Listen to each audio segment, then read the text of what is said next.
Hello বন্ধুরা, তোমরা যারা অ্যাডভেঞ্চার পছন্দ করো, পাখির মতো মুক্ত আকাশে ডানা মেলতে চাও, আজকের ব্লগটা ঠিক তাদের জন্য।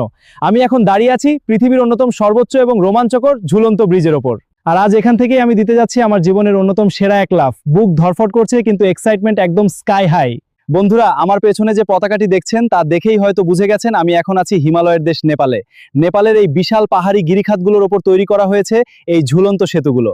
নিচে বয়ে চলেছে খরস্রোতা নদী, আর দুই পাশে সবুজ পাহাড়ের বুক চিরে এই বৃষ্টি অ্যাডভেঞ্চার প্রেমীদের জন্য এক স্বর্গরাজ্য। এখানে শুধু বানজি জাম্পি নয়, রয়েছে বিশ্বের অন্যতম দীর্ঘতম সুইং এবং স্কাইওয়াকের সুযোগ। এই যে দেখছেন আমার গায়ে জড়ানো সেফটি গিয়ার, একটু পরে এই সুতোয় ভরসা করে কয়েকশো ফিট নিচে ঝাঁপ দিতে হবে। ওপর থেকে নিচের দিকে তাকালে সত্যি হাত পা ঠান্ডা হয়ে আসে। কিন্তু এই ভয়ের মাঝেই লুকিয়ে আছে আসল আনন্দ। যারা জীবনে একবার হলেও নিজের ভয়কে জয় করতে চান, তাদের এখানে আসতেই হবে। তাহলে আর দেরি কেন, ভিডিওতে লাইক দিয়ে বসে পড়ুন এবং দেখুন কিভাবে আমি এই রোমাঞ্চকর অভিজ্ঞতা পার করি।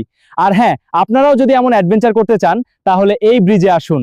তবে নেপালের এই স্পটটি আপনার ট্রাভেল লিস্টে রাখতে ভুলবেন না। দেখা হচ্ছে জাম্পের পর। ওয়াও!